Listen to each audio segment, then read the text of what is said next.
All right, welcome back to the channel. Today what we're going to be doing, I'm sure you guys remember doing a quick rebuild on this blower that I found on the side of the road. We've been using it, and it had some carb issues before. I couldn't get it to adjust correctly, and I think it just sat around and had some bad fuel. I can't get it to get full throttle or any of that. I tried adjusting it a few times, and it's shot. And I know a lot of guys like buying the aftermarket knockoff carburetors. I used to be one of those guys, but half the time you get them and they don't work. So I gave up on it.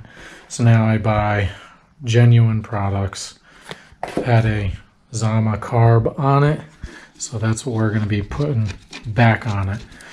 And once we get it installed, what I'm going to do is I'm going to show you guys how to adjust them.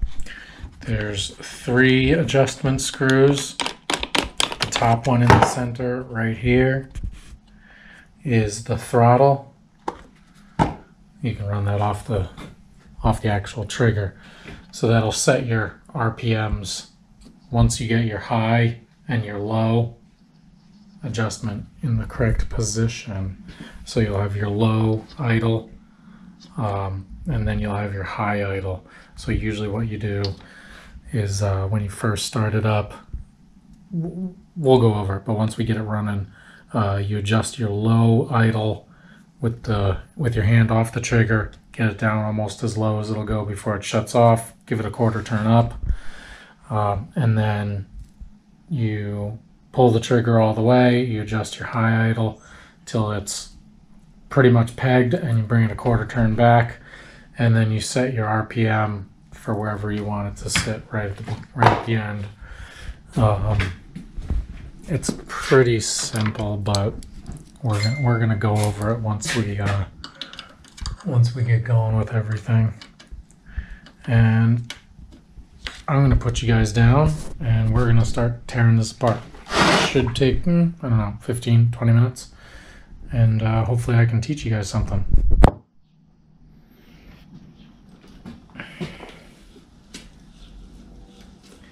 Once again, I don't have any of my GoPro stuff here, so you guys are in a pipe wrench once again. So if you fall out, that's why. This should be a pretty quick and easy thing, even for you guys that aren't very mechanically inclined. All you need is a couple tools, Allen wrench. Usually you need a flathead screwdriver, and maybe a pair of needle nose pliers to get the fuel lines off. That's pretty much it, if I recall. Each brand is different. Like some of them, the screws in here to hold the air box, those are sometimes flathead or Phillips head. Really depends on the brand. I know some Shindawas have Phillips heads, but whatever. So here's the carb. Let's see.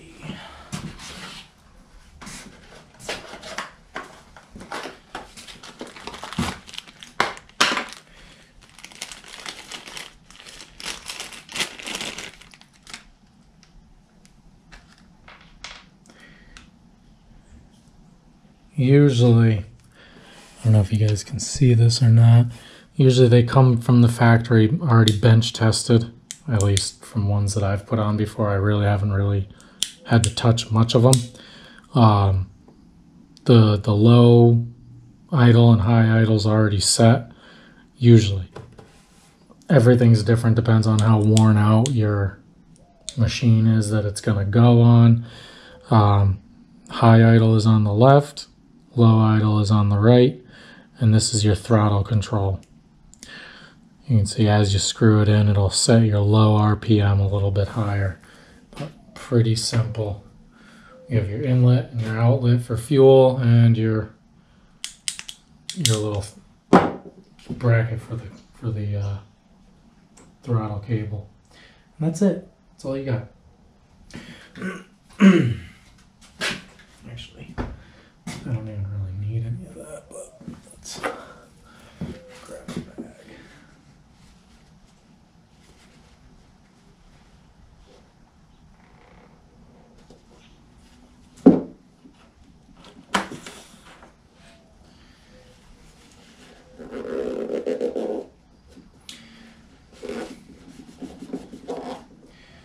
One tip, I just realized that I pulled the fuel line off. And if this has any air pressure in it, if it's warm out or it's been sitting in a hot area, it'll build pressure as long as you have a good gasket in there. So you take this off, the fuel's gonna come squirting out. So before you do that, make sure you loosen that up and you should be fine.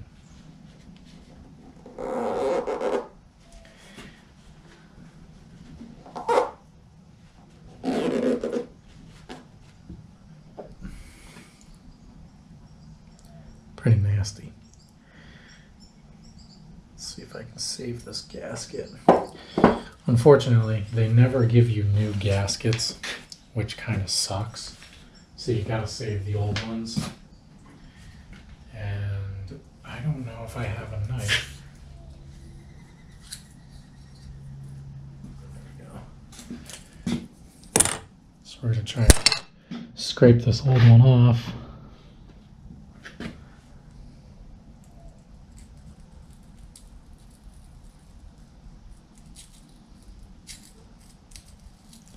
Usually they come off pretty easy. Matter of fact, usually they fall off as you take the carb off. But this one is actually kind of stuck on here.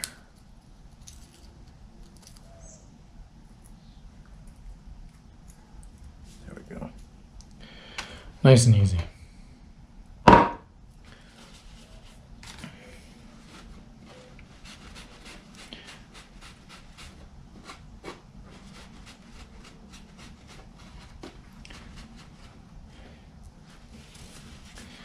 Wipe it down a little bit and you are good to go. That's literally how easy it is.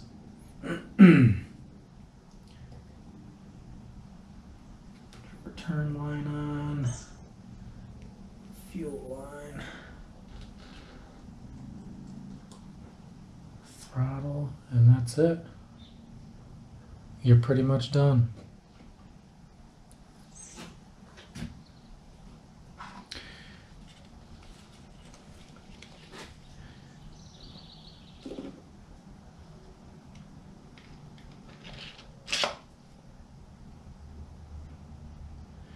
Now, I don't know if you can see this, but there's two holes on the top and the bottom. Some units only have one. Mine has two for extra air and stuff or whatever. Make sure you line those up when you go and put it back in. Otherwise, it's not going to run. And then you're going to have a bad time.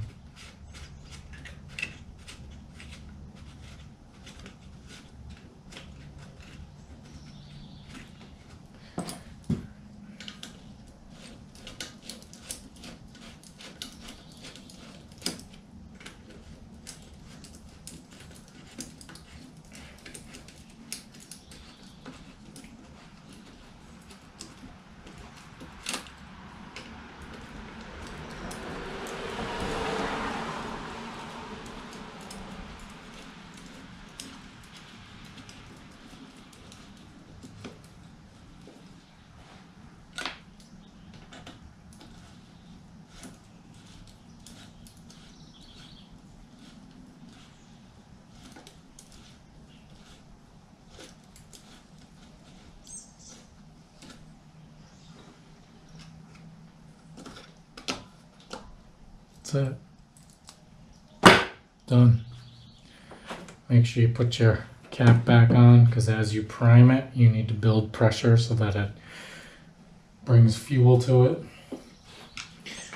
We're going to have to prime this whole bunch. And we're gonna see how it fires up. If it'll fire up right away, which would be really nice. Okay, those are good to go. I gotta get a bigger screwdriver for that.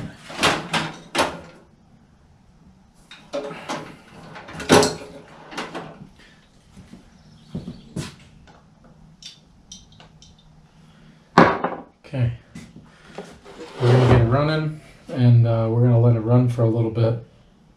And I'm gonna screw with the low idle first, and then I'm gonna move up to the high idle, and I'm gonna let it sit for a minute, and then I'm gonna play with the actual throttle cable adjustment, and then we're gonna shut it down. Usually I let it cycle once. I'll let it warm up, get up to operating temperature, and then shut it down. Let it cool down, and then I'll check everything again, make sure it's 100%. But let's see how it runs.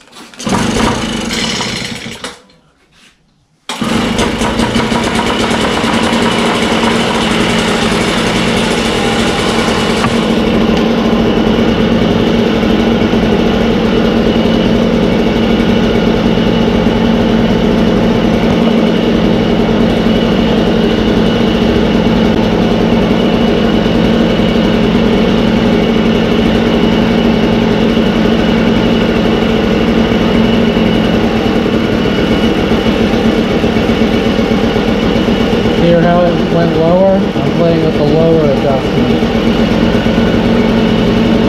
Hear the difference?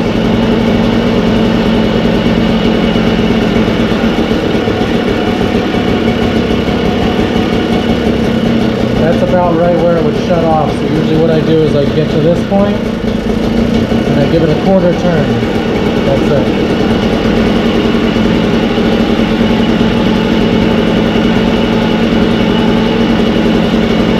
Probably won't hear me talk when I do the high idle one, but I'm going to do the same thing. I'm going to get that fully throttled up, and I'm going to bring it all the way till it won't go any higher, and then a quarter turn down.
it.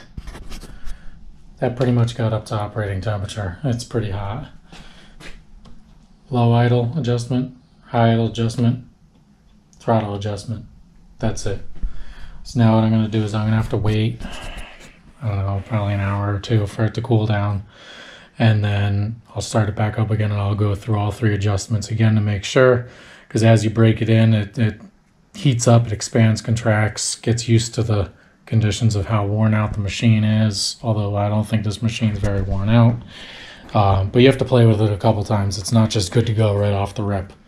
So hopefully that helps a few of you guys out. And literally this took, you know, I'm looking at the clock right now. It says 12 minutes start to finish. So any of you guys that have literally a Phillips head screwdriver, a flathead screwdriver, your fingers, and an Allen wrench set, you can pretty much take care of this. hope that helps everybody. And if this is stuff that you guys like seeing, give me a like, give me a subscribe, and we'll get some more better content coming up. I've got 2 real big videos that I'm still working on editing right now, that are both going to be 2-part videos, just because there's too much information in them that if I put it all in one video, it'd be like a 2-hour long video. So hopefully I can get them split in half so that they're like 30 to 40 minutes, and we can get 2 videos coming out of each one. I just got to find the time to get them done. But this was something that I needed to get done, and it was quick and easy, and hopefully it helps. All right, I'll see you guys in the next one.